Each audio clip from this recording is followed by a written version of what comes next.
Pledging of an account.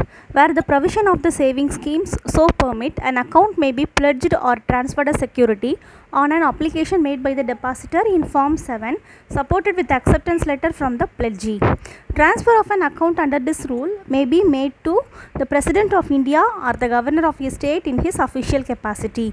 The Reserve Bank of India or a scheduled bank or a cooperative society, including a cooperative bank, a public or private corporation or a government company, a local authority or a housing finance company approved by the National Housing Bank and notified by the central government. Provided that the transfer of an account opened on behalf of a minor or a person of unsound mind shall not be permitted under this rule unless the guardian of the minor or the person of unsound mind, as the case may be, certifies in writing that the minor or the person of unsound mind, as the case may be, is alive, and that the transfer is for the benefit of the minor or the person of unsound mind. When any account is transferred as security under Subrule 1, the authorized officer shall make the following endorsement in the record of the account, including the savings certificate, namely, transferred as security to.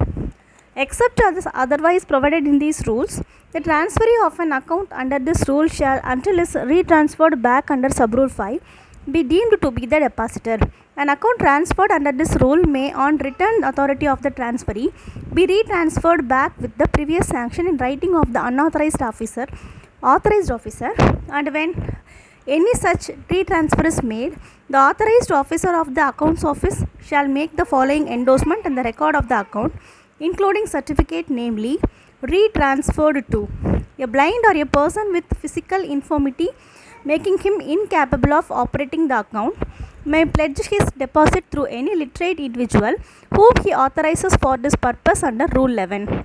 Payment of the eligible balance in an account held by Army, Air Force and Navy personnel.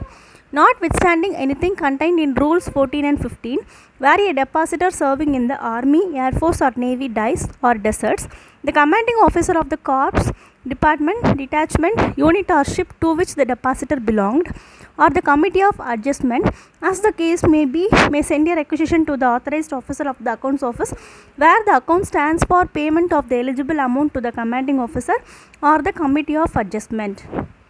The requisition under Subrule 1 may be made under Section 3 or Section 10, as the case may be, of the Army and Air Force Disposal of Private Property Act 1950. In the case of a depositor belonging respectively to the Army or the Air Force, or under Section 171 or Section 1972 of the Navy Act 1957, in the case of a depositor belonging to the Navy. The authorized officer of the accounts office shall be bound to comply with such requisition, even though there is in force at the time of death or dissolution of the depositor a nomination made in favor of any person. Issue of passbook. On opening of an account, the depositor shall be issued a passbook or deposit receipt or statement of account as applicable to the savings scheme by the accounts office, and the passbook or deposit receipt or statement of account shall contain the following information, namely, customer identification number, name and address of accounts office, system generated unique accounts number, name of the scheme, name and address of the depositors, type of account, single or joint A or joint B, or minor or authorized, amount of deposit, date of extension and date of maturity, nomination registration number and date. The passbook or deposit receipt or statement of account shall be duly stamped and signed by the authorized officer of the accounts office. If the passbook or deposit receipt or statement of account is lost or stolen in custody of the depositor, a duplicate passbook or deposit receipt or statement of account may be issued on an application and payment of prescribed fee to the accounts office. If a savings certificate issued prior to issue of these rules is lost or stolen or distorted or mutilated, a duplicate in the form of a passbook shall be issued on surrender of mutilated certificate on application by the depositor on payment of prescribed fee and submission of indemnity bond. The accounts office shall not be liable for consequences of any unauthenticated entries in the passbook or deposit receipt or statement of account or certificate, as the case may be. Closure of account. The closure of an account shall be permitted on its maturity, provided that premature closure of an account may be permitted if provided for in the savings scheme and subject to the conditions specified therein. Payment of eligible balance under Subrule 1 shall be made at the option of depositors or guardian or nominee or legal heir, as the case may be, through any of the following means, namely by transfer to the savings bank account of the payee, by a crossed check, by cash if the amount is below the limit prescribed in this regard under the Income Tax Act 1961. Premature closure of an account shall be permissible as per the provisions of the savings scheme. Loans and partial withdrawal. Loans and partial withdrawals from an account shall be allowed where permissible under the provisions of the savings schemes and shall be subject to the conditions specified therein. In case of an account opened on behalf of a minor or a person of unsound mind, loan or partial withdrawal shall be permitted to the guardian on furnishing the following certificate, namely certified that the amount sought to be withdrawn is required for the use and welfare of Shri or Srimati or Master or Kumari Dash, who is a minor or a person of unsound mind or a person incapable of operating his account due to physical infirmity and is alive on this dash the day of dash month dash year. In case of an account opened by a minor under Subrule 1 of Rule 4, the loan or partial withdrawal shall be permissible to the minor. A depositor suffering from physical infirmity, including blindness, that renders him incapable of operating his account, may avail the facility of loan or partial withdrawal through an individual authorized by him under Rule 11. Recovery of excess amount paid. Any amount not due but erroneously paid to a depositor, guardian, nominee or any other person authorized by the depositor shall be recoverable by the government in the same manner as the arrears of land revenue from such depositor, guardian, nominee or any other authorized person as the case may be. Forms for operation. The forms prescribed for opening and operating the accounts are given in Schedule 1. Fee for services. The fees shall be charged for rendering various services as specified in Schedule 2 of these rules.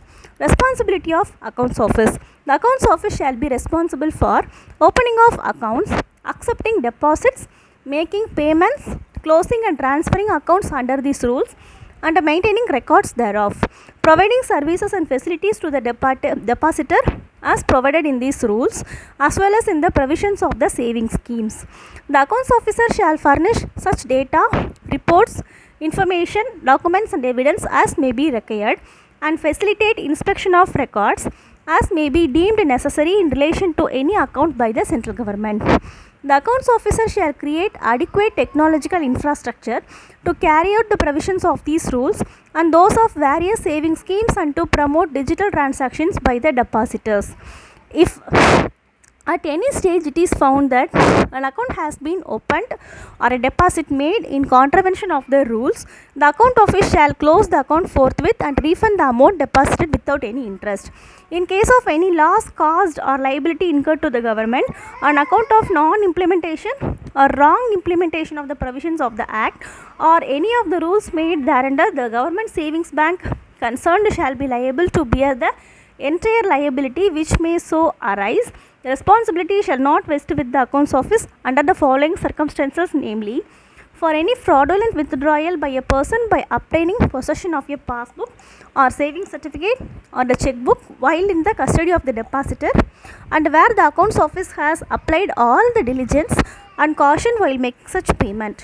For any act whatsoever committed by a person or agent duly authorized by the depositor to act on his behalf with respect to the operation of an account. For any action taken in good faith by the authorized officer of the accounts office. Applicability of old rules. In respect of a question or a matter relating to any of the savings scheme prior to the date of commencement of these rules, the provisions of the Post Office Savings Bank's General Rules 1981 shall apply. Repeal and savings. The Post Office Savings Bank's General Rule 1981, the Post Office Savings Certificate Rules 1960 and the Public Provident Fund Scheme 1968 are hereby repealed. Notwithstanding such repeal, anything done or any action taken under the rules so repealed shall be deemed to have been done or taken under the corresponding provisions of these rules.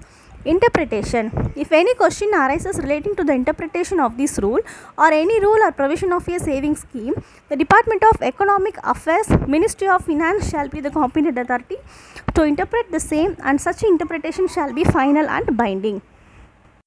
Power to relax. Where the central government is satisfied that the operation of any of these rules or of any provision of a savings schemes causes undue hardship to a depositor or depositors of an account, it may, by order for reasons to be recorded in writing, relax the requirements of that provision in a manner that is not inconsistent with the provision of this Act.